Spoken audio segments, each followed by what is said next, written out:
on a variety of topics jointly organized by Tuk-Tam and the American University in Bulgaria. The aim of this initiative is to engage active Bulgarians from all over the world who would like to contribute to the development and positive change in Bulgaria through ideas generation, experience exchange, and policy discussion. This is the second event of the series, and it's focused on the topic of financial literacy and why it's important to teach financial literacy from early age. My name is Elena Radeva, and I will be the moderator of this conversation. I'm a professor of management at AUBG, and I'm happy that AUBG is the host of the event here at the Liev Center, the home of AUBG's Executive MBA program and a number of executive and continuous education programs, lifelong learning trainings, master classes, and distinguished lectures from prominent scholars and world-renowned business leaders. So tonight with us also we have Ekaterina Kirillova from UniCredit Bullbank. Hello, welcome. Hello everyone. We also have Dejan Vasilev from moitepari.bg. Hello, Elena. Hello, everyone. And Georgi Penev from Bulgarian FinTech Association. Hi there. Thanks for the invitation. So let me give them the opportunity to maybe briefly introduce yourselves, and then we'll have 1 hour of open discussion with our panelists, and then we'll open the floor to Q&A with the audience here and the audience who are with us online. So maybe, Ekaterina, you can briefly introduce yourself. So, Chestita Baba Marta, let's start like that. All of you, be healthy. Let's pray for peace. This is the most important. So, I'm representative from UniCredit Bullbank, the biggest bank in Bulgaria, head of sales and network. So daily working with the financial literacy of our customers, of our colleagues, of everyone in this country. Okay, thank you, Katerina. Maybe now, Dejan, you. Thank you, Elena.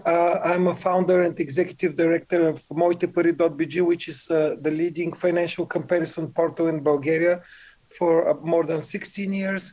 We have a mortgage brokerage company called Creditland, where we help customers select the best mortgage and consumer loan product. And we are starting a service for financial planning, savings and investment management. So I'll be happy to share my experience today. Looking forward to it. And then Georgi. Thanks so much, Elena. My name is Georgi Penev. I'm the director of Bulgarian FinTech Association, which is an NGO representing the fintech industry in Bulgaria. We represent about 1/3 of the whole fintech industry. We have more than 60 member companies, including 2 universities. So we aim to be a cluster and to represent and work forwards for the development of the whole sector. Okay. Thank you very much. Thank you for being here with us tonight. Thank you for the introductions. So let me start the discussion with the definition of financial literacy from the Organization for Economic Cooperation and Development. It says that it is a combination of awareness, knowledge, skills, and attitude and behavior necessary to make sound financial decisions and ultimately achieve individual financial well-being. So what is your definition for financial literacy, and how do you guys think that financial literacy impacts society? What does it mean to be financially literate today? And what is your experience in the financial literacy field? So maybe you can choose which one of you could start the discussion.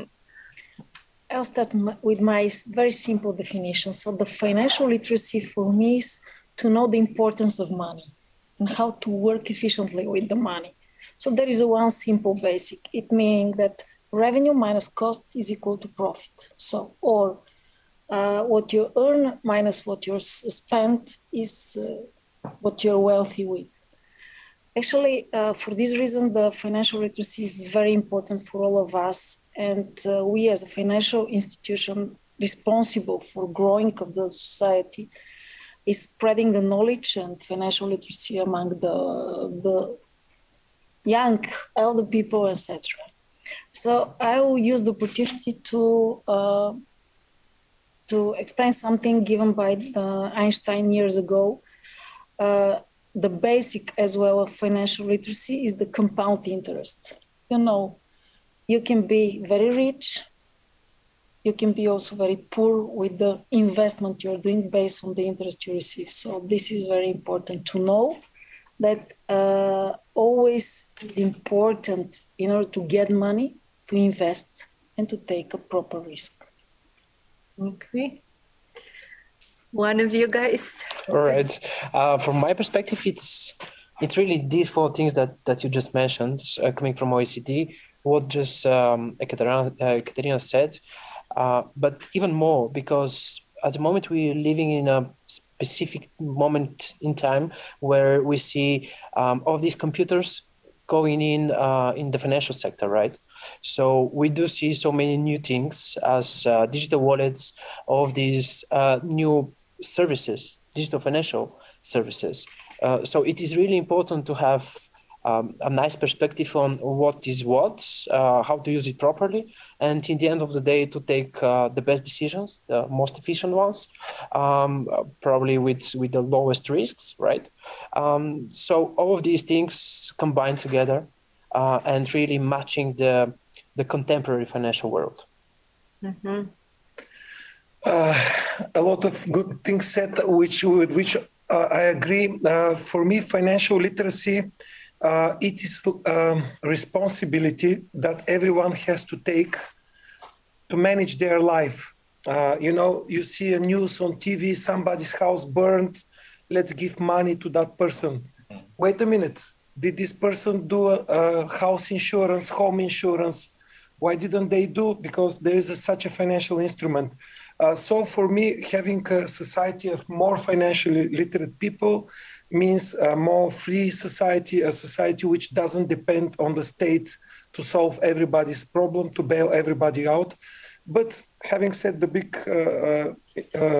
value of financial literacy, on an individual level, I see it as a journey.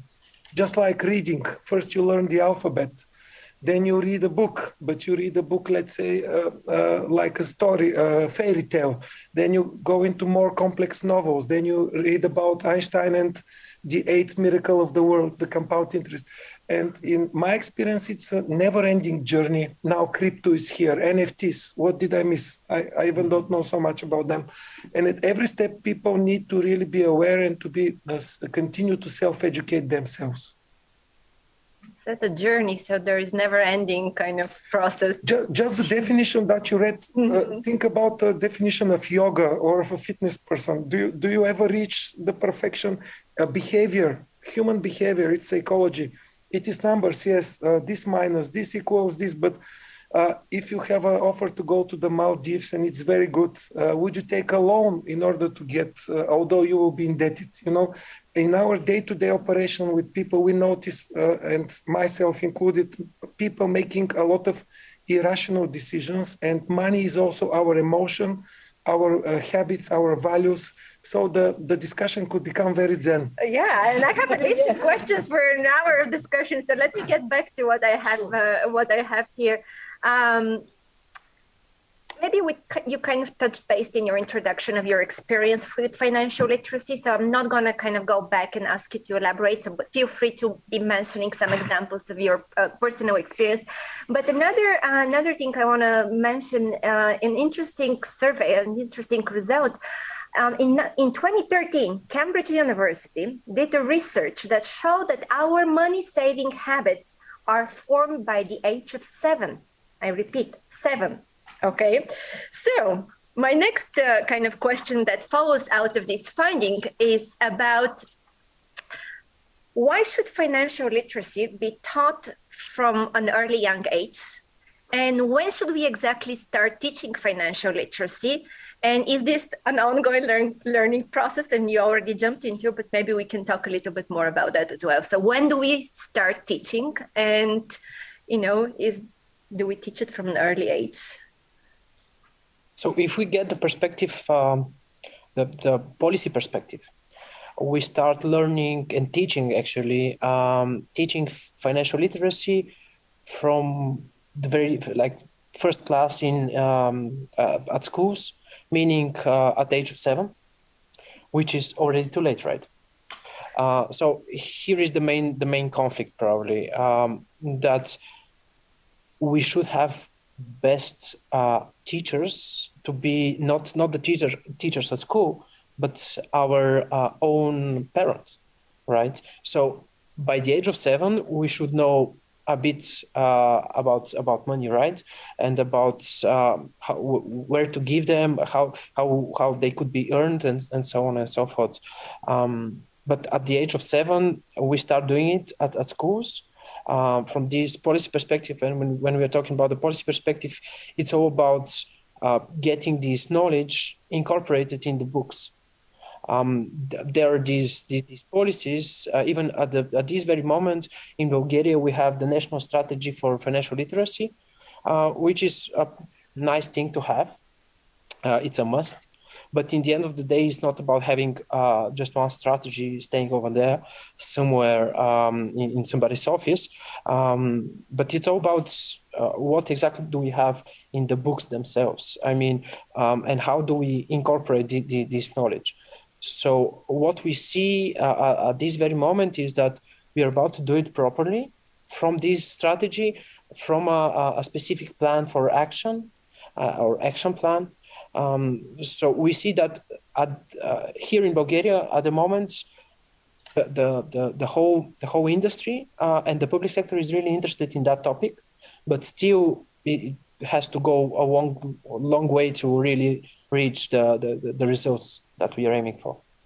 So we still have to do a lot in that direction. So money saving habits formed by the age of 7. So, why should we teach financial literacy at early young age, and when do we start? What do you guys say? I would say that financial literacy is like financial health. Actually, it is a financial health. As we are teaching our kids from early ages how to keep them healthy, how to brush the teeth, what to do, it's the same important to teach them how to deal with the finance. And I would say fully support what Gary mentioned, that 7 is already too late. We as a parents, I suppose all of us, we are trying to give the best to our kids. So best presence, best experience, etc. But at the same time, do they know how much this costs? What we should start teaching them, that each of the present has a cost as well. And this is very important for me in the early ages. And also, I would say the following. It's very important, it's fundamental to teach as well the kids, the young couples, that actually there is no earning without investment. No matter if it is financially or other things, you should put efforts, you should invest on something. And for me, this is very important. Yes, habits for saving, but we also should teach them for habits how to invest. And if you ask me, the best investment is in knowledge. The best investment is in knowledge, as well as in experience as well. I agree with what Ekaterina said. I would also stick with my journey metaphor. And I believe, yes, we inherit a lot from our parents. We take it, but then for example, my generation, my parents and grandparents were very frugal, very, very frugal. And we would also complain that they're too frugal because they used to wear old clothes all the time. Saving leads you to poverty was our joke about it, saving too much. And there has to be a balance between how much you save and what is it that you enjoy in life. Sticking with the journey, if you get to be very worthy at young age, you get good salary, you sooner or later face some sort of bankruptcy. I don't want to sound too harsh, but I personally, at the age of 28, I started a business which was called My Money, but my money wasn't coming automatically. I took out credit cards. I maxed them out. I didn't know exactly how to use these instruments. And sometimes the best teacher is nevoля, or just being very close to not being able to make the bills on time. And then you hit bottom, and then the only way is up. So sometimes habits are created when you have a crisis, when your behavior is not right. Of course, this is not the best thing, but what we notice also with customers when taking out loans, using credit cards, using all the different financial instruments available on the market. People learn by doing, and sometimes, unfortunately, the hard way. Education can help and should help, and I'm all in favor of having high school subjects for financial literacy, university also to teach people, because in order to reach saving, you go through a lot of debt, you go through a lot of living on the edge, as a young person, usually the majority of people. Also, there's the other side of the coin. As you mentioned, you may have very rich parents who spoil you with money. You don't learn to appreciate the value of money, the value of earning them properly, and then you become a parasitic citizen in a way. So everybody has to find their equilibrium with value, to learn how to earn them, not only how to spend them. May I just for a second? Yeah, fully agree with you, but I'm not supporting very much nevoля, honestly. The hard way. Exactly. The hard way. Yeah, let's elaborate. Let's have a bit different angle. Sure. For this reason, I mentioned the financial health. If we compare, if you have some healthy problem, what are you doing? You're going to a doctor, you're going to an expert, right? So it should be the same with the financial health. When you face a problem, you should go to an expert. You should ask for advice. You should try to find as much as possible information. But definitely my advice here is go to an expert. No matter, for sure, education helps a lot. But none of us, meaning none of you that you study different topics, etc., will be as much as educated as the experts. As we are not so educated in medicine as well. Let me take you at the beginning of the journey that we're talking about. So do parents, I'm not a parent. Are you a parent, girl? Not yet. No. So we are not parents and you're a parent. Okay. Yeah. So here's the group of the non-parents. I'm the oldest parent here with 2 kids. Okay. So one is already in university, so go on. Sending you back to the beginning of the journey of financial literacy, do parents need to take the leading role in starting the conversation about money, financial well-being, financial resilience with their children as early as possible, or it's not the parents who, and how early, what is the best starting point at what age, and what's the best way to start the conversation if that's the parents' responsibility? It's always the parents' responsibility, I believe, but probably you have to speak from your experience. Okay, I'll start with the oldest. Definitely for me, this is a responsibility of parents. So this should be definitely, it's a combined responsibility with the school, as you mentioned, with the elementary school, high school, etc. But the parents are the ones that are putting the limits, that are giving the most important education in terms of, as I already mentioned, you earn this, you spend this, this is what you have. Okay, as I have started with my kids, I'll give my personal experience. Very important, I would give as a present, I'll give you advice as a future parents, give a box. This is a very old way of saving. The much modern one is a debit card for kids.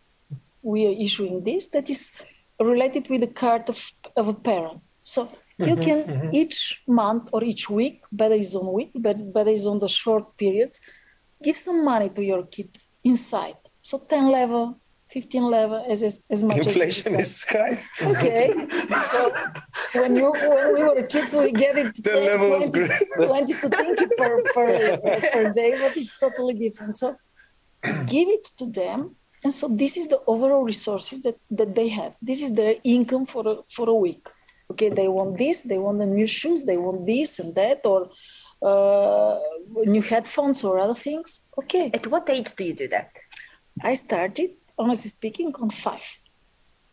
Even with the box, this old way, we started a bit earlier. So they take all the money that grandparents gave it to them, and then we spend it on different things. Okay. You seem to have done well.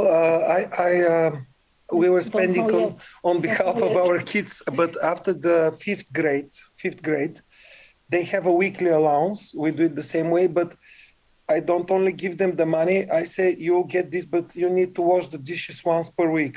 I'm a little bit lazy, so I outsource the work. So they have a couple of duties that are non-negotiable. So they don't get it just as an entitlement. They have to kind of understand that they earn this money. This is the only thing I'm doing a little bit differently from a later age. My problem is that I'm mother of boys, so they're Me lazy too. than Me me. too. Lazy than me. Me too. They always slack. We always slack. And if they don't do it, you subtract some money out? Of course. Yes. Or I make them catch up. If they didn't wash the dishes, it's now twice this week to catch up from last weekend. There's financial sanctions, you know. And how do they respond to those type of... For me, the stick and the carrot works very well, and it works because I get tired to ask them to study their lessons or to help with the house cleaning, and they get their weekly allowance by helping in the household.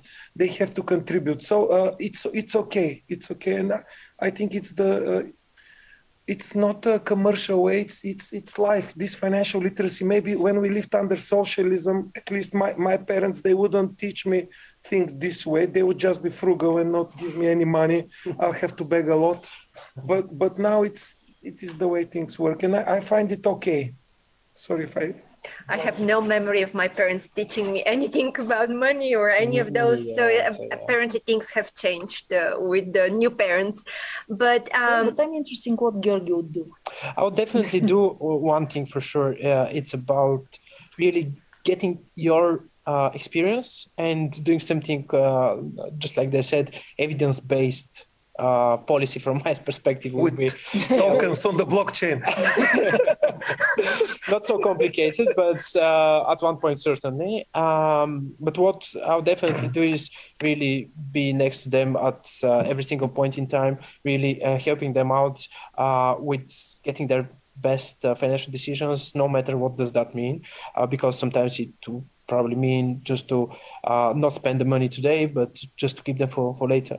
My experience actually, when I was younger in school, I was just saving the money that my parents were giving me, like the daily money that I would get to buy MP3, you know, one of these things. The same. One of my sons. Pretty much the same, I guess. Yeah. But today is much more different. Mm-hmm. I mean, because you have all these crypto assets. I don't really believe in them so much, right? I mean, there are many schemes and stuff like that, but still, obviously you can invest in many different assets. So it's not only about saving the money, but really investing them wisely. And I would definitely say that it's a huge problem today that the parents that are supposed to be the best teachers, they don't really have a clue what exactly is an NFT, what is really crypto assets, all of these new sorts of digital financial services that we have. For this reason, we're speaking for the basic of financial literacy. Actually, let's start from somewhere. Maybe I can add another kind of suggestion for your list of things that you can do with the boys. I've heard that taking away the Wi-Fi, if they don't do the stuff, does miracle for the kids. Just once a week, there is a new Wi-Fi password, and then either get it or not, your choice. So there is this exchange of stuff. I've heard it works. No, it works a lot. It works pretty good. Or taking the mobile as well. Or taking a masochistic parents forum. I know, I mean, you have to have the stick a little bit and then a little carrot there, but it's a combination, I guess. Let me continue with a few other things that I want to ask you about the topic of financial literacy. So financial well-being and financial resilience are about habits and choices that we make over time and their compound. How do we go about developing those habits and evaluating our choices along the way? In the end of the day, you just see what you have in your pocket, and that's it. I mean, that's how you evaluate whether you took the best decisions or not. But unfortunately, if you wait until the end of the month and you see the crisis there, it's a huge burden, not only for yourself as just an individual, but it might be for the whole society that you're in. So that's probably the main thing here, that if we wait the crisis to hit, it's going to be way too late. Too late. So it's about prevention. How do we prevent that? So what skills and what knowledge a person needs to develop to support their financial well-being throughout their life? And what are some of the challenges related to, financial literacy you have seen from your experience? Oh, yeah. Okay.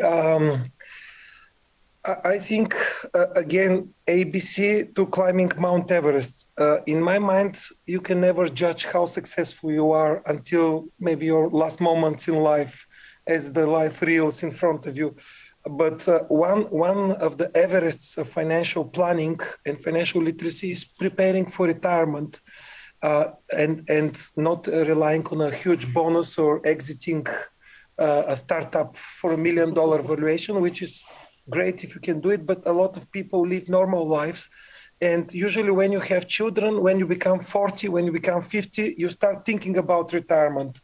And one of the challenges, I'm putting the biggest goal in life, saving, let's say, $500,000 level in order to live from 65 to 85 without depending on your kids.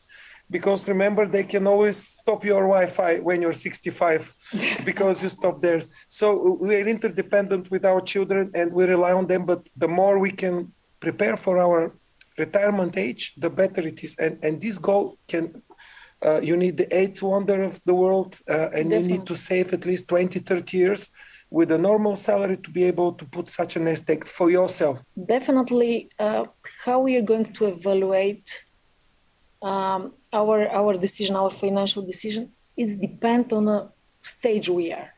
It's very important. So it's very important to go step by step. So to go not to jump with the very huge jumps. Definitely some of the best examples in the world, they jumped a lot, but they're just few. As you mentioned, it's very important. It's a journey. It's a life cycle. So when you're young, when you're starting, for me, the most important, what we should teach our children related with the financial literacy, what we already mentioned already, is first start and invest in your education. For me, this is the absolutely ultimate basic. So you should start from there. Then we're going on a step 1, step 2, step 3, step 4, related with the situation you are in a current stage. So this is for me very important. And sorry, probably because I'm coming from a bank, but don't forget, you have an expert, you have people that you can ask for. You can ask for advice, you can ask for support, you can share with them your situation so you can receive the best possible product advice and everything that you want.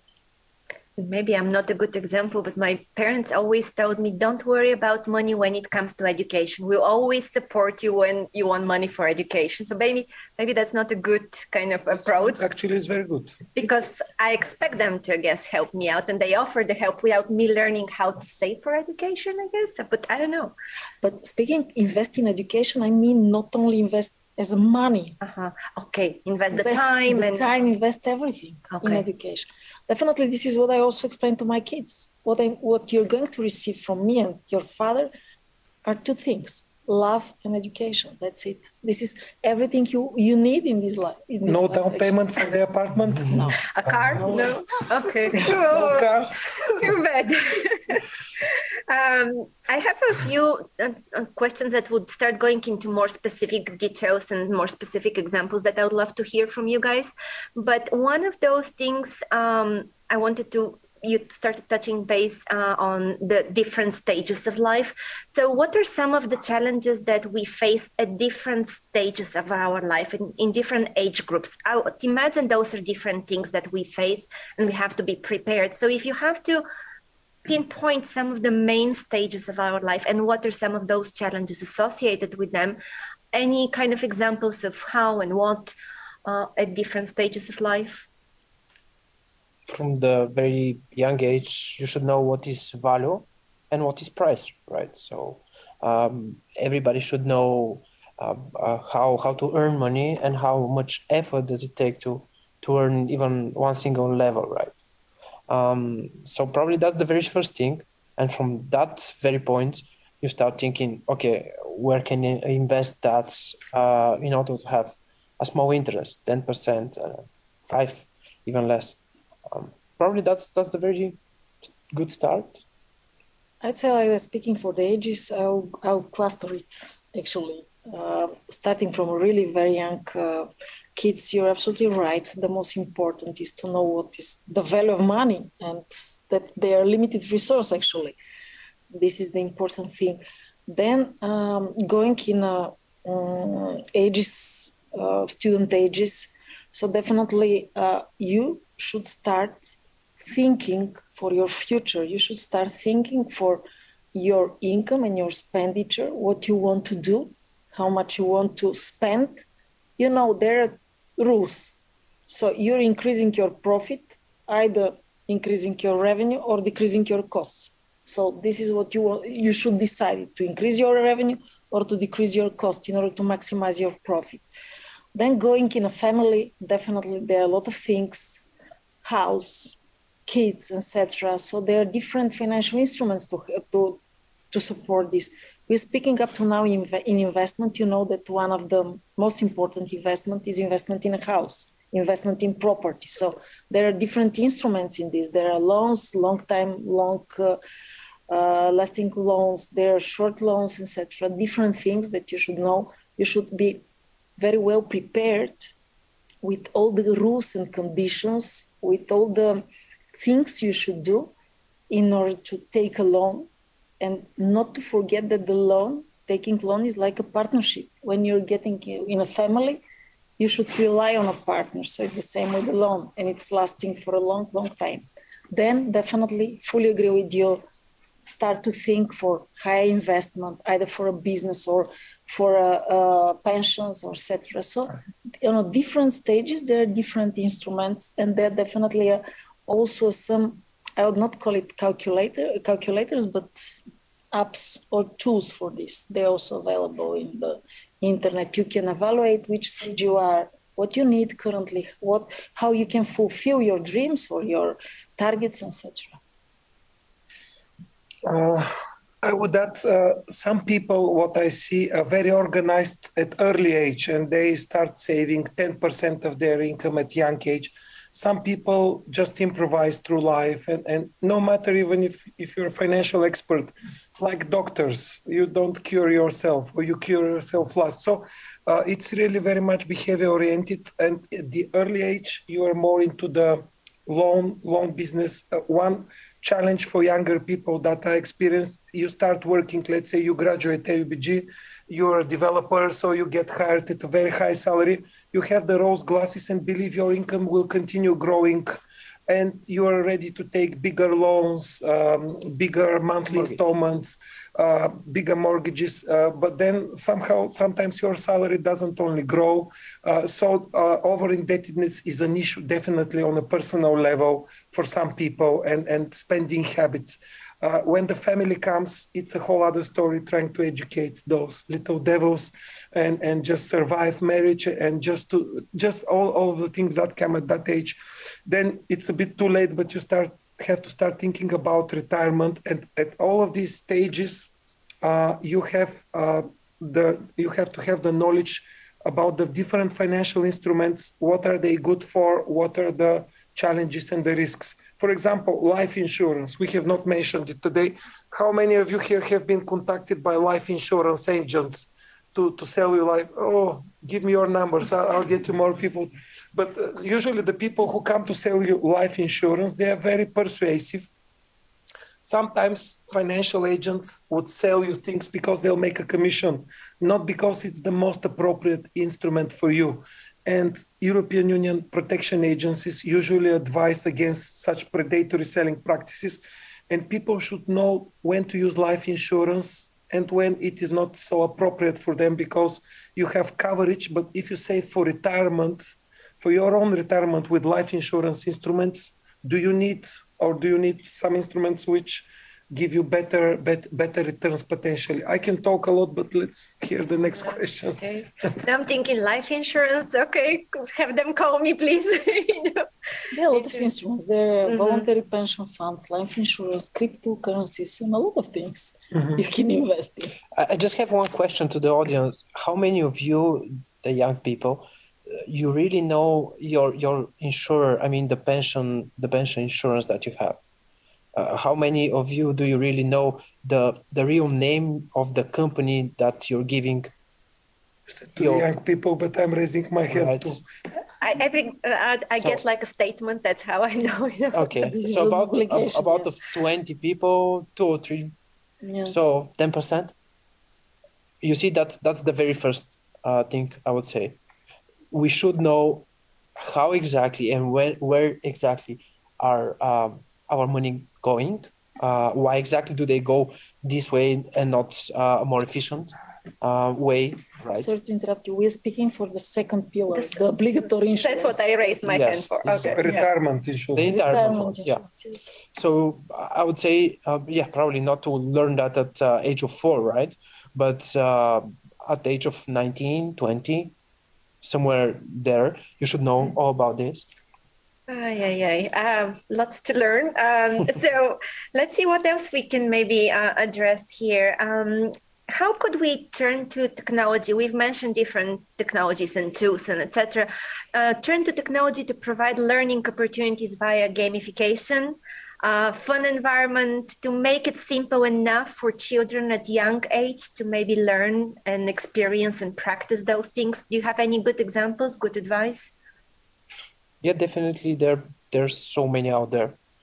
Some of them coming from banks, from traditional financial institutions, others coming from fintechs. But what I wanted to give an example here is there are a couple of nice examples coming from academia, actually. And they're trying to do these evidence-based policies, right? So in order to do it, they go to gamification and they take a couple of really nice questions and trying to answer them through games, right? Giving games to youngsters. So there was this study in Leuven, right? So they answered they tried to answer a couple of questions, and most of them through games that they offered to youngsters. And it was really nice to see that it is so important, even more important now during COVID-19 pandemic, because you don't really go to school, or that's what it was like just a couple of weeks ago. So it's all about staying back home and having your parents teach you or helping you out at least. So it turned out that this gamification, you have to do it along with your parents, together with them. And it's working properly. You can offer games to youngsters. Let's say a game to really ask different questions and make it as an escape room. So make it and be as creative as possible. So to be as entertaining as possible. So probably you have to start from there, giving the youngsters what you can and to entertain them the most. And if possible, really to get in this whole process the parents as well. In the end, it's all about making people laugh and learn more and more. I can think of Monopoly. I've played Monopoly, and that's kind of the money type of thing I can think of. Any other examples? As a representative of a bank, that we are traditional institutions, but having in mind that we have 500,000 active users of mobile banking, so we are the biggest fintech in Bulgaria, let's say like that. We are using also different sources, different ways, different activities in order to reach the youngsters, the young people. So what we know, all of us, we know that which are the most favorite things of young people? Social medias, right? So TikTok, YouTube, etc. So this is also a channel in order on a very, very common language, not using a deep financial definitions, etc., to explain simple things. Daily banking, what you need for daily banking. To explain some things like a mobile banking, very simple one, touch here, push here, etc. As well, even why not loans, why not cards, etc. And we're using this approach as well, different than adding to the gamification as well, with the different podcasts, with the different activities with famous YouTubers, etc., in order to try to teach the youngsters, because this is for me a common responsibility, not only to the fintechs, to banks, to other entrepreneurs. It's a common activity. It should be to all of us, to government, to NGOs, to everyone. Mm-hmm. I also have liked investment simulations, which are good about learning how the stock market operates. And there's many such games and some student organizations I know that are doing. However, as much as you play with fake money, investment simulation, the biggest education is putting, let's say, 1,000 leva in a real investment account, and even losing it, the educational value of it is much bigger than with funny money, where you can gamble in a way. So I think that people who have an interest to learn more, even customers, when they come to us, we tell them, okay, start with something small. Look how it works, learn how the basics work. If you do with some leverage, because there is a lot of these speculative instruments on investing where you could invest with leverage and lose the money very quickly. Some of the developers, programmers that come to us are more risk-oriented, but they still lose money.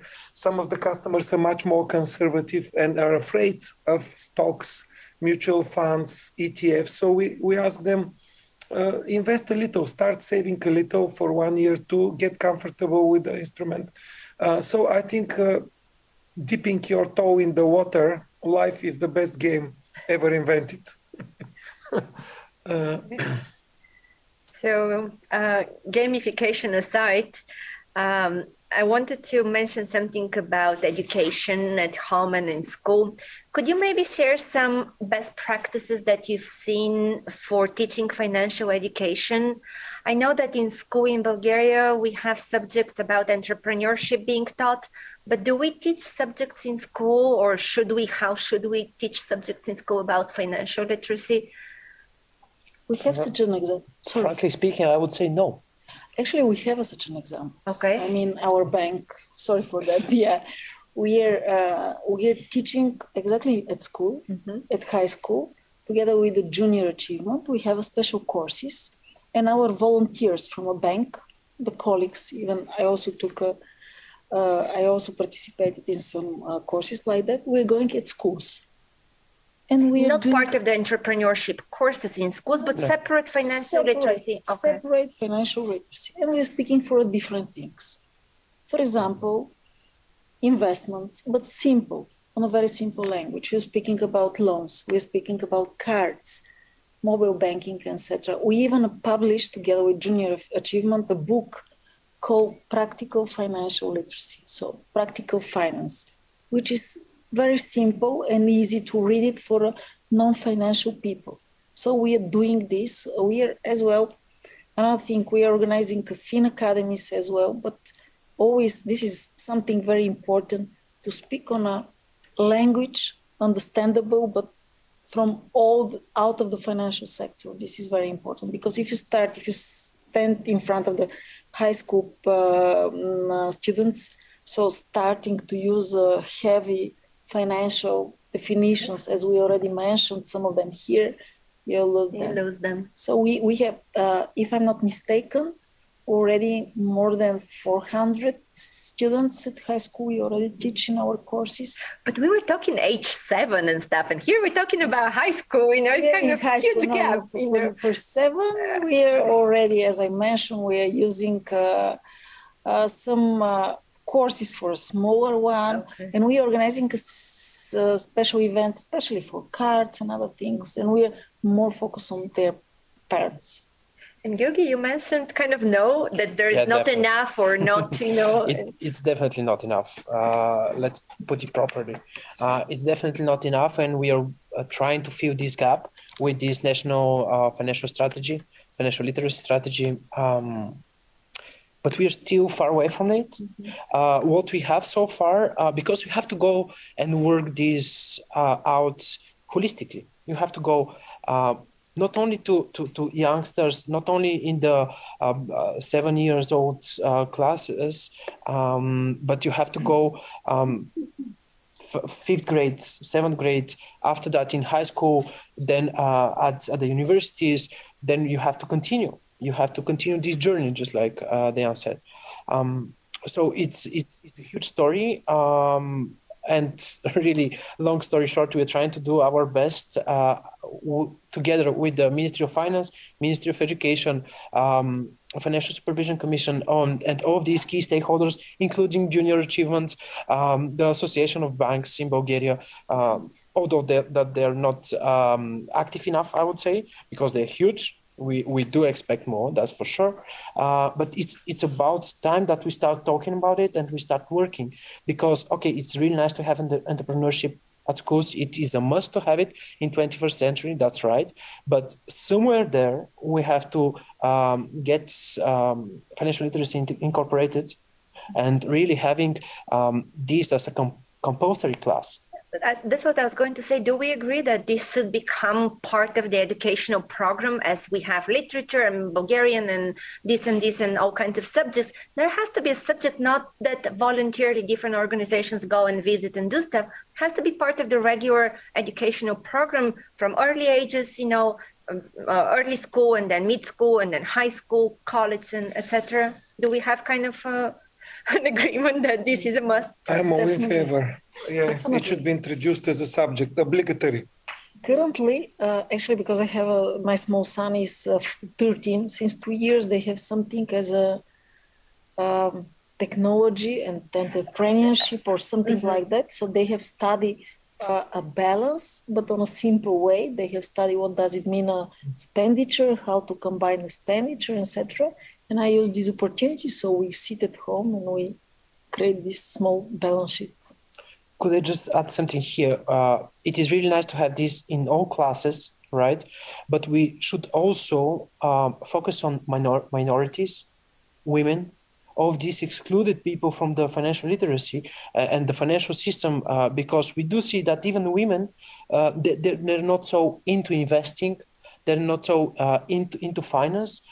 They start spending money really easily for shopping, let's say, right? Online shopping.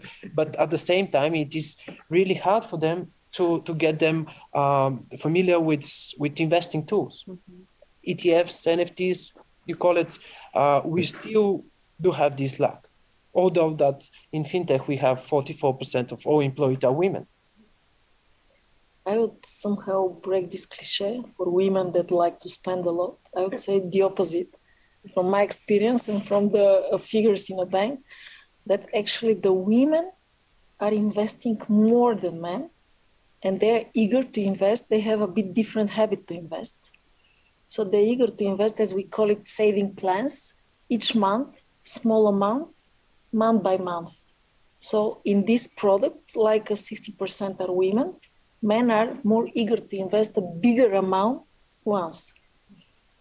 But especially in this situation that is currently happening right now in the world, I don't want to go in details. We know what's happened with the investments, with the equities, bonds, etc.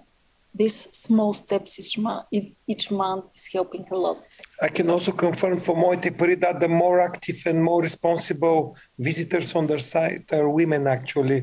In terms of managing the family finances, men are into hunting and doing big expensive cars. Big trans. So I think on the minorities, spot on, and it's a huge subject. But for those groups, because for minorities, it's actually quite tragic. The amount of bad loans, the so-called fast loans, which are with very high interest rate, most of the people are actually who take those are from minorities, and it's a vicious circle. Not enough financial literacy. Then they take 100 level, they have to return 200. They take other loans. So the majority of those borrowers are actually from the minorities, and it's a social issue. Mm-hmm. And talking about specific groups of the population, I wanted to ask you about. So we have people in the society who are more kind of digitally excluded, and specifically maybe Can you give some tips, because we're talking about different stages in life, people from different age groups. Can you give some tips for the elderly and those that are maybe not that digitally included or more digitally excluded? What are those things they could look into, or what are those things that they need to be knowledgeable about and be part of the whole digital literacy type of thing? I would say here that of these people, they have to try to find the proper experts to help them out. Let's say if you're an older person, where do you go and how do you find these people? You either go to the bank, but probably you don't really go because of COVID. So you probably go somewhere else that you go just because it's a habit of you. So you go to the library, right? So within the libraries, here in Bulgaria, we have a really nice project on financial literacy for libraries and all of these visitors that we have in the libraries. So it is really nice to go there and find out how you can get the best out of the people that work there, and out of the books that have been created related to this project. So mostly elderly people go to the libraries and have that is that what you're saying? Yes, I mean, that's what we see in Bulgaria for sure. Okay. And actually, this is what the project like. I mean, it is a project related to elderly people about financial education through libraries. Mm-hmm. So it is working now. So if you go to every single one of the libraries within the country, you can find all of these brochures, all these books that are that have been created for the project. So it is really nice to have it. They have not really monthly seminars, but on some basis seminars on financial literacy. My father is 89, and up until nowadays, he goes every month to the post office to pick up his retirement money. He doesn't want to get a debit card, no banking kind of thing, physically goes every month to pick up his retirement money. So for me, and I haven't tried, I guess, hard enough to educate him, and because I feel that I don't want to push it on him. I've tried to talk and stuff, but I think he feels scared somebody's going to steal his PIN code on the debit card and, all of those things. So I can see how there is sometimes people who feel excluded from what we're talking about digital literacy. This project that Georgi mentioned, it's really very good one. We are supporting this as well for the libraries. As far as I remember, in Russia we've done something, so it's really very good. Probably we have to think in this direction. Yes, it's our responsibility as parents when our kids are young to teach them, to help them. But probably it's our responsibility as well toward our parents to help them. I'll give my personal experience. My mother, she's a doctor. She's been a doctor. So you know that first she's 75, second doctor. So these are the two things that keeps you away from the digital world and everything. Yeah. So, but step by step, showing, helping, because yes, we have people that are out of digital world, but we know that Bulgaria is probably one of the, correct me if I'm wrong, Georgi, in Europe on the second or third place for using the smart mobile phone. So something like 80% of our population have a smartphone. So step by step, we have started with her. First, opening my mobile. So I show her simple things. Wow. Look at this, look at that, etc. And I open for her. She has right now debit card.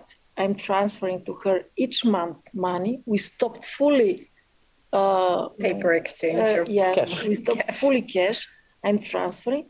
And I open for her a mobile banking only with the passive rights, only to look what is inside her account. So she checks, she goes to ATM. So she's also, I teach her to pay with a card in the shops, because in this case, you don't need a PIN code. You just use the card, that's enough. So step by step, like with the kids, you should do it as well with the parents. Mm-hmm. I'm in the middle of this journey, not post office, but at least bank account with no debit card. the money is there and she feels secure to go to the branch, withdraw some money whenever she needs. So you are much more advanced. But yes, we have responsibility towards our parents, for sure. But because time is running, I feel strongly about saying one thing. When the dust settles on this financial literacy, which is a journey, which is never ending, new products come, the financial jungle is always full of all types of things. There is a couple of rules that are important in life. And first of all, on the indebtedness side, at the young age, don't take loans that you start paying more than 40% of your monthly income as loan installments. This is a rule that I find to be generally true. Maybe you can go to 50, 60, but below 40 is much better. So this is, when the dust settles, there's a couple of things that we need to teach people in high school. The second rule is save 10% of your budget, of your money. Try to save. If you can save 15, it's even better. Third, build an emergency fund. Have money that could cover 6 months of your expenses at least, maybe 12. And when you build an emergency fund, if you're a young person with no savings, once you build it, you start having this habit of saving. The last thing, and maybe I will challenge you to add, what are the simple rules, is learn to invest this money properly. 10% of your monthly revenue set aside, build an emergency fund for rainy day fund, and learn how to invest it properly from a young age as possible. Note taken. Of course, life is the journey. You get hit, you get sidetracked. Sometimes you spend the emergency fund. There is a fifth rule, sorry. Have proper coverage, your house, your home, but proper coverage. Don't get unnecessary coverage. Coverage for insurance? Insurance coverage, okay. Sorry. Because the emergency fund helps you with operational monthly expenses, but sometimes in life, our house burns, God forbid. Our car crashes. If we don't have car insurance, then we will have a big loss, which we cannot cover out of the emergency fund. We want to send our kids to high school, to university. If we don't have a life insurance coverage, which God forbid, we die and they have no saving. Life insurance is perfect for our kids to ensure that they have enough money. So these are the 5 things that I would challenge you to. Yeah, could I just elaborate on the fourth one about investing? But here I would only say be curious about the financial landscape that we see, because you can invest in many things, right? Many tools, but at the same time you should know what exactly is what. Right, so you should know how to invest and why to invest in ETFs, why to invest in other new tools, because as we all know, the people that invested in the very early stages of Bitcoin are now millionaires and billionaires, right? But do we really want to invest now?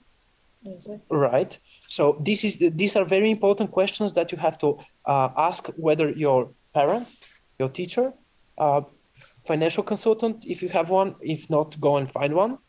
And in the end of the day, at least ask at school, really.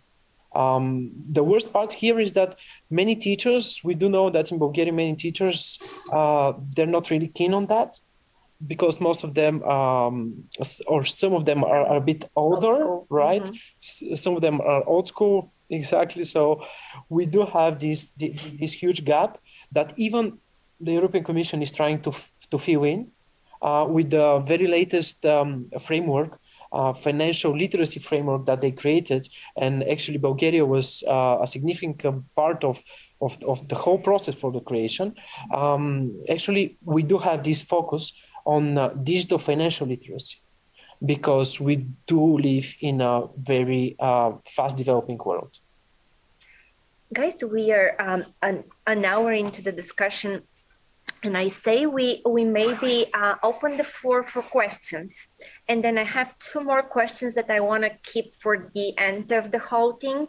And then if we don't have enough questions, then we can come back to some of those. But maybe open the floor for questions to those of you who are here in Iliev Center, and for those of you who are with us online. How should we do that? Let's see. Any questions? Maybe any questions here in the audience, and then we'll come to you guys online. Go ahead. Do we need a microphone or no? I think those are good enough. We have one. Okay. Here. Okay. Go ahead. Hi, thank you for the interventions. I have a few questions. Georgi mentioned that now the markets are very volatile, so he can't really advise for investment. Maybe we need to wait for 2-3 months for them to stabilize or to kind of have a more a better idea. Should we invest in equity or in life insurance or what kind of funds, or the development of the digital currency? But I have another question, more pragmatic, more practical, burning issues for me personally. First of all, I tend to disagree with the 10% savings, because now the inflation is very rapidly growing. Like there is on average 10% each month. With the current energy crisis, and maybe in case there is further developments of war or any other, this destabilizes not only the energy market and crisis, but also all the financial markets. So for me, every money that stay in a bank will lose of their value. So for me, this is not a great idea to have savings. I prefer to buy furniture or even bullshit like that, because it's tangible. It's something I... Maybe your question, okay, like, so we can get to the... So according to this, if we meet the criteria, we're in the waiting room of the euro. We should join on 1st of January 2014. I would like to ask, because this is, let's say, the very, very classical from ancient times investment in property. Or investing or selling property. According to, maybe based on your financial literacy, do you think it's best to sell now because there is a little bit of a high increase of the property prices, or one should wait for the euro because this may also change these markets and maybe better to sell when the euro comes? So I'm interested because I want to sell one property, and I am thinking, should I sell it now or should I wait for the euro? That's a tough question, I would say. We have a specialist here in the market, property market. So okay, thank you guys for putting me on the spot. First of all, I think you charge a commission because this is an investment, very specific question. So it's like your business. Part of financial literacy. Okay. Then I want to comment something after you. I want to comment something on what you go first to the line, and then first of all, when I say save 10%, I don't mean keep it in a bank.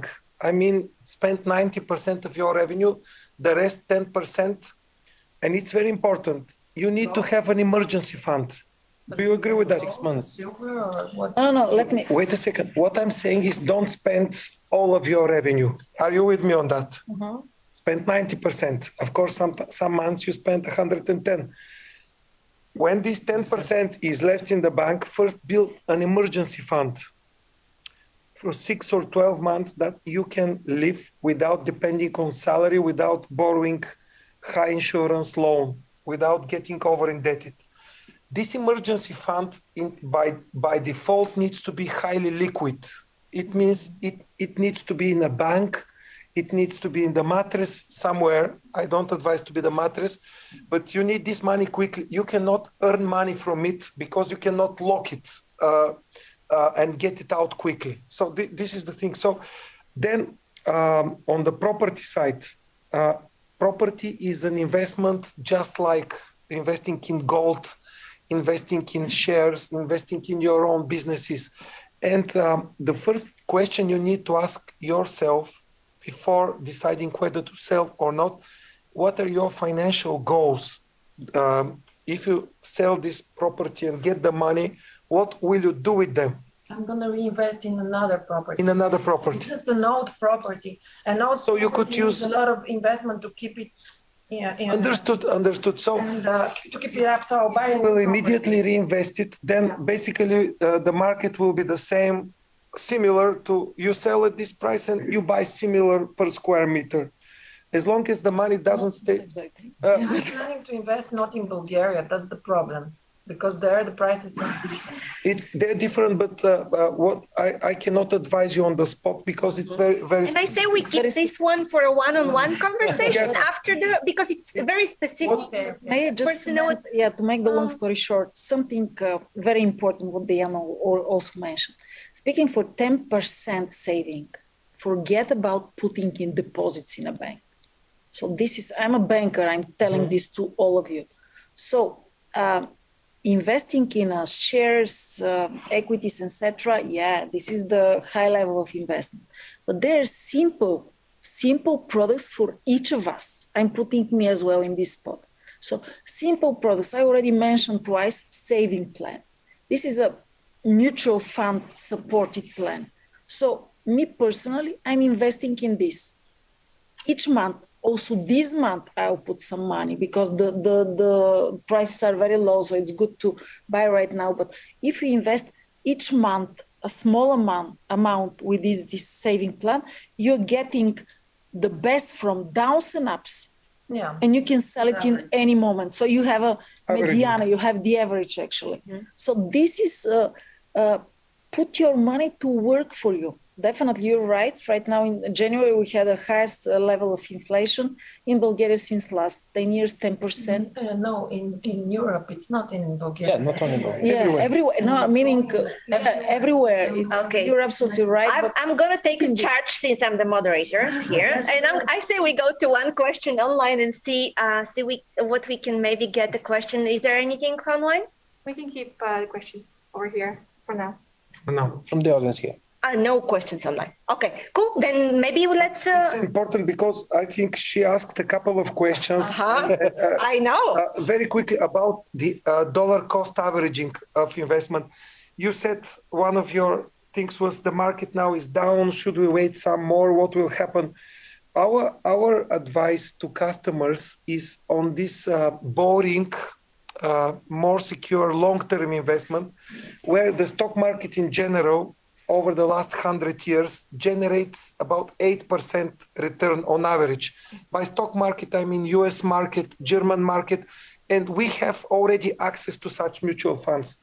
So if your goal is, I'm retiring in 30 years and I want to start spending 50 leva for my retirement, and on average, I'll be getting 8% for sure, sure is so basically, you don't care whether the market is up or down. You just keep doing it every month. And that's the beauty of it. That's the discipline.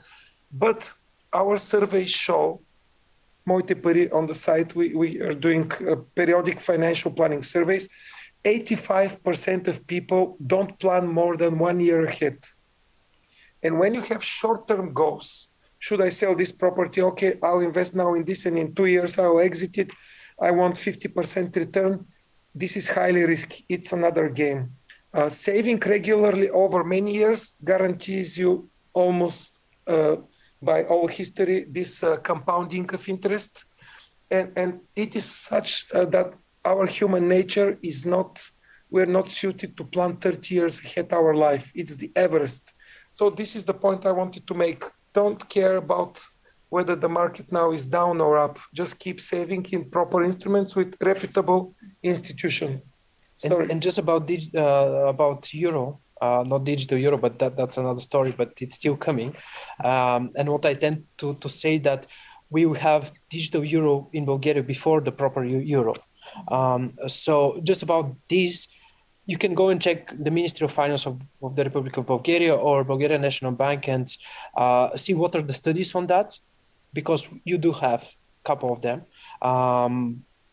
But in the end of the day, nobody could really tell you what exactly will happen with the market. It's going to have a change, but how huge, and is it going to really make any huge difference? That will really make sense to invest now or to sell now, whatever. It is really, nobody really knows. Other questions? So I'm Boyan from AUBG class of 2001. And Dan partially answered what I was going to ask, which was kind of, when talking about things like properties and specifically in Bulgaria, buying and selling, it often becomes almost a 2 or 3 year process. So I was just going to ask the panel kind of And Dan offered some principles, but I would say principles in terms of thinking about financial products with regard to duration, tenor, and how do we plan for those sorts of things now when it feels like for life with the pandemic and the last week, it's hard to plan for more than 6 weeks or 3 months or 6 months in the future. So avoid locking ourselves into things or jumping into something that looks like, oh, we buy this, sell that. And actually, you go into an MBA and the loan is 13 years long. No, nobody could give a proper answer to this, I would say. When sailing, since I'm fond of sailing, I'm not a great sailor, but there is always wind coming from all the directions, and you always have to adjust the sails, even the direction of the boat in order to move. Sometimes you move zigzag. The thing is to have your long-term goal. And if you don't have a long-term goal, you will never reach it in a way. And there is a lot of ups and downs. There was the financial crisis, 2001 crisis, the COVID crisis, when prices crashed 30%. Then over the past 150 years, with World War I, World War II, financial markets have been growing 8% per year on average. Now, this is the tricky part. The average is very fooling because you need to stop caring about the ups and downs. You just need to persevere. The boat has an engine. It may be drifted 2 kilometers to the side, but it keeps plugging away. And over time, things get back to normal. So this is my thing to you. And real estate for Bulgarians traditionally is okay as an investment, as long as we know it is not liquid. You cannot sell it for 2 years. And it's a perfect nesting egg for retirement planning, for things like that. You can touch it. It usually beats inflation. Over the past years, actually, it has been growing a lot. Maybe over the next 10 years, real estate will not grow every year by 10%. Rapidly, yes. It's not sustainable. Maybe the prices will go down, but it's okay. And the diversification is one other topic, maybe the 6th rule when we talk about it. Not all of the eggs in one basket. Because here's the situation. Somebody becomes kind of rich. They have 2 apartments, 3 apartments. Now, do they become Airbnb owners? It becomes a full-time business to manage apartments. So over time, as people grow wealthier, okay, they buy 1, 2 houses, 3, and then they don't want to manage so many properties. And then they evolve to the stock market also having financial instruments. Bitcoin, yes, I was reading the articles in 2013. Why didn't I put 100,000? I would have taken a loan and invest it all, but there is risky instruments that over time, they come up and go. What we are suggesting as strategy for our clients is the low risk borrowing strategy. But I would add something here. It's very important, your profile, actually. Each of us has his own profile. There are key questions that we can just make a diagnostic to your profile. Based on it, you can be a bit more risky, you can be less risky, etc. As I was speaking up to now for the saving plan, it is a low risk investment. But if you're more risk, there is, with this profile, you can go in different instruments.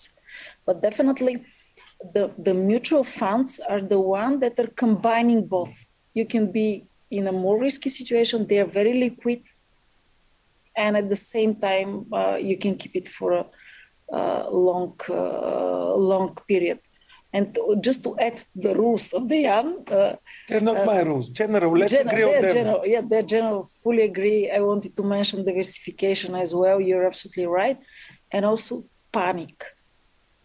To go in a panic, it's the worst consultant that you can get. For example, right now, speaking for a property, if the prices start to go down immediately to start selling it, wait a bit.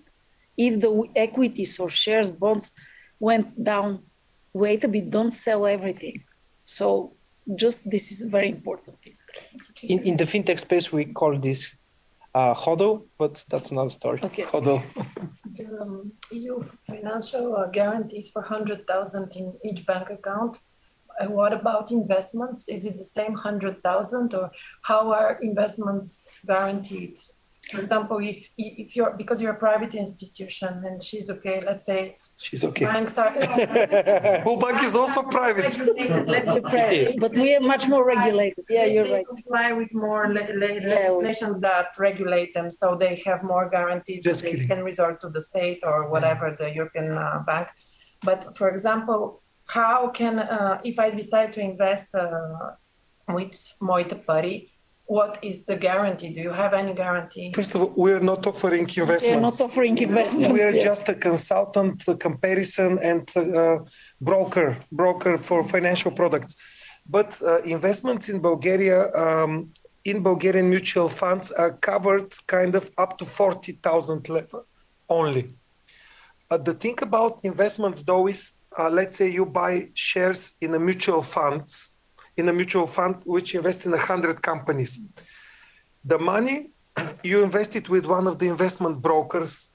Bull Bank also have such investment funds through partners. The money is not staying with Bull Bank. It is going through a custodian which keeps the money and keeps the share certificates. КТБ, when the biggest bank failure happened, Корпоративна търговска банка, the biggest bank failure of the last 10 years, they had mutual funds, and those mutual funds paid the money back to the customers because the money was actually kept by a third party, which has to be very secure. And you own shares in IBM, in Tesla, Apple. And what happens is these shares, they are liquid on the market, and the money, one person gives the order what shares to buy, another party is keeping these certificates, a custodian. So there is a lot of security in the system, never 100% guaranteed, but... This is a very important, sorry to interrupt you, in order to make so we have a time pressure. Concretely to your question, there is no guarantee of the investment. There is no, this is 100,000 that you mentioned are the guarantee on deposits in a bank. Yeah, but there are no guarantee on the investment. But you have a horizon, depending for how long you want to save this money. And also there, as I already mentioned, different risk profiles. You can buy you can buy units is the name of these parts of mutual funds in money market. So they are less risky, very liquid, but with a very, very, very small return. You can buy in bonds, these mutual funds in bonds, a bit higher. You can buy in shares that are, the important thing of the mutual funds are exactly what Diana already mentioned, because they're investing instead of us. They're investing in a different 100,000 companies' shares they are managing in order to get the highest return for us. There is one additional thing. There, as we call it, structured TDs, structured term deposits. So part of them are with a capital guarantee. But definitely the return is a bit lower. But you can choose different instruments. There are plenty of very good instruments right now on the market. Believe me, majority of the banks, our partners also, they're presenting this. And thanks God, there are high regulation on it. So after the crisis in 2008, you remember the crisis started exactly with investments. And thanks to this, there is a MiFID regulation, etc. So the customers are taking the decisions. We are, as a banks, consultants, we are not pushing in a certain direction. So, is there a tax on capital gains? Maybe can I interrupt, because I really want to ask, give a chance somebody else to ask, and then we have to close, kind of to close. We have an online question. Can I read that? Okay, and I see we have 7 minutes kind of left, and to manage the time. So sorry about interrupting you, but I think it's important to have more people ask questions. Perfect. Thank you. Victoria has written to us, great discussion, very interesting. Possibly touch also the topic of learning how to give, to share, to donate for good causes. Giving back should also be part of financial education to kids. Do you agree? For sure, yeah. That's the short one. Fully agree in this. This is a very important part. Actually, this is responsibility of all of us. and it's touched so, fashion ESG strategy. So our sustainable development, this is also part of it. One thing I've learned living for 10 years, 11 years in the US is 10% of your money goes to charities, to causes, to, so the 10%, also there is another 10% going somewhere else. And that was the kind of the mentality of many of the people I worked with, that 10% is a part of your income that goes to those things that are... It sounds really good and probably working in the US.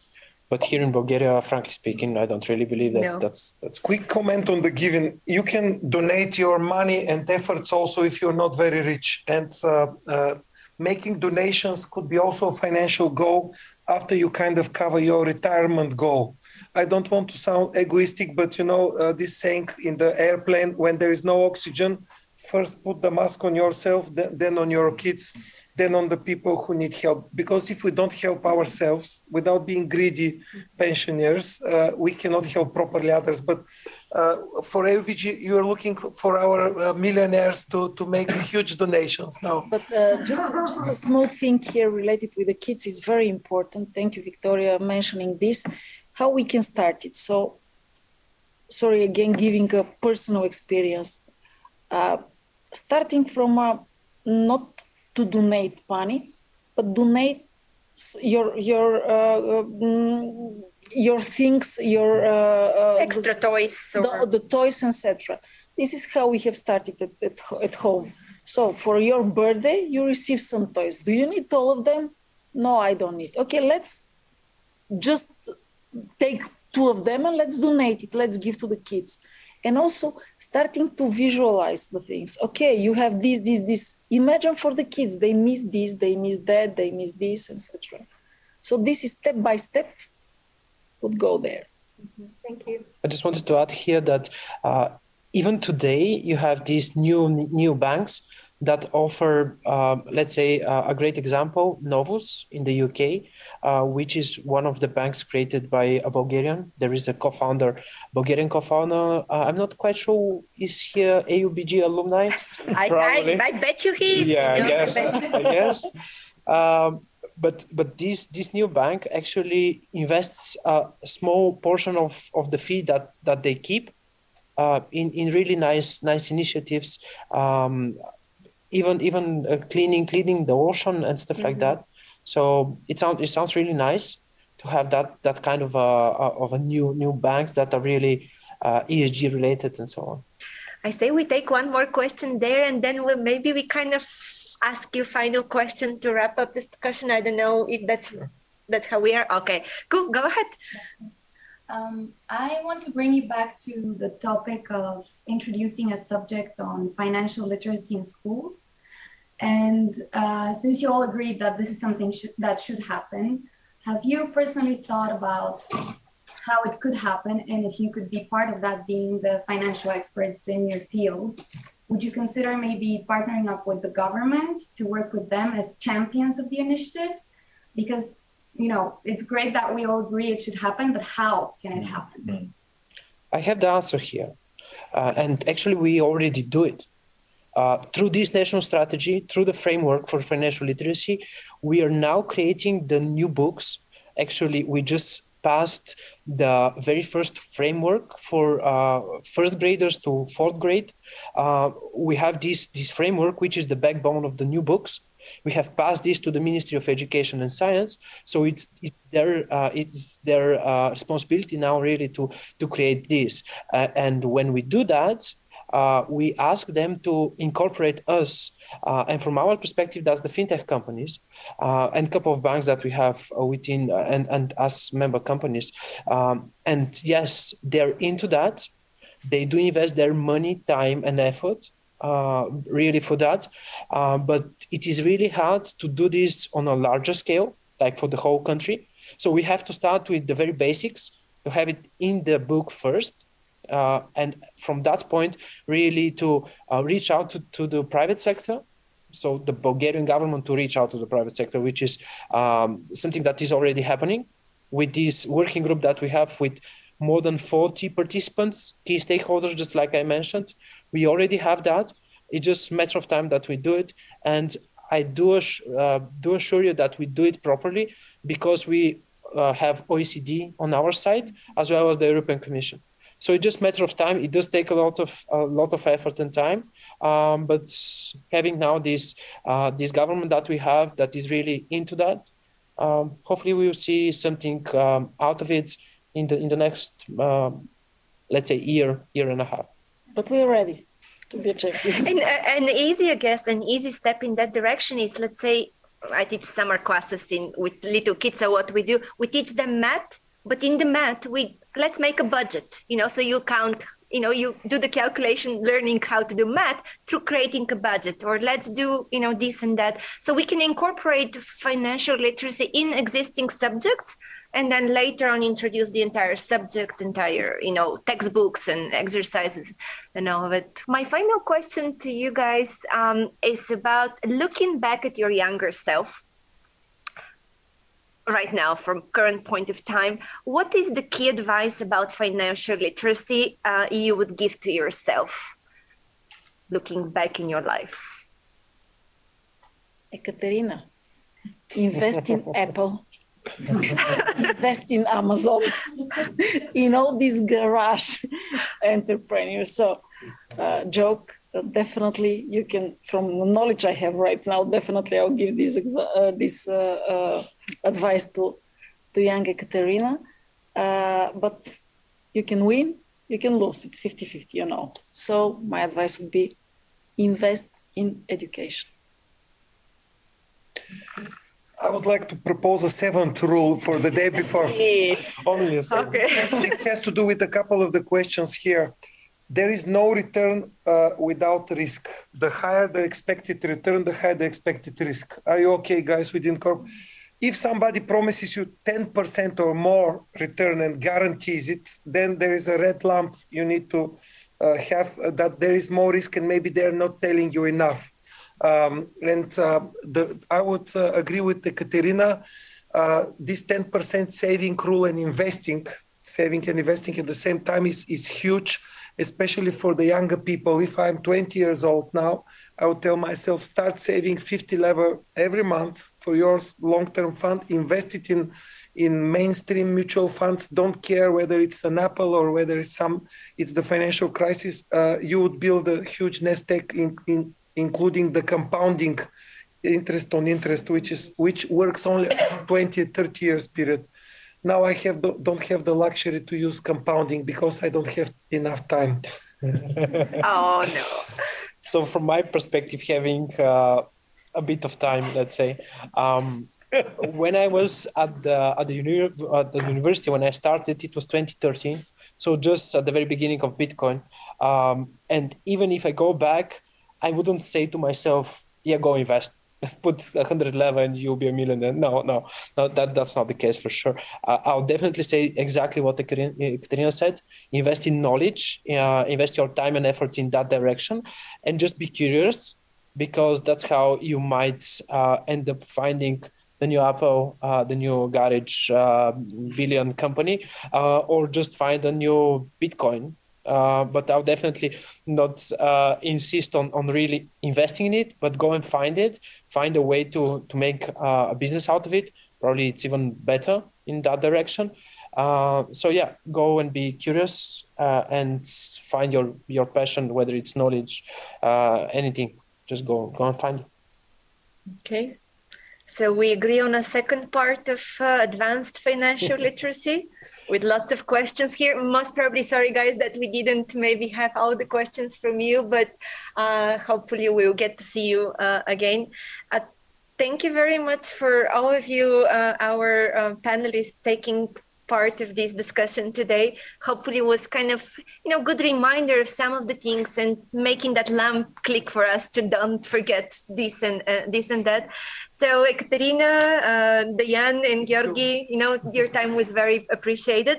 I want to also thank the Tuk-Tam for organizing the serious events of dialogue. I think this is a good experience for all of us to gather together. AUBG for hosting us here and in the beautiful center of Iliev. and also continuously supporting dialogues. And thank you to all of you who joined us today. I know, it's nice to see face-to-face people join for in-person discussion. Those of you, if there were participants online, see you again, I guess. And let the peace be with all of us very, very soon, so we can enjoy those investments, so we can plan for retirement and actually continue living a life of, of peace and love. Thank you again. Thank you. Thank you.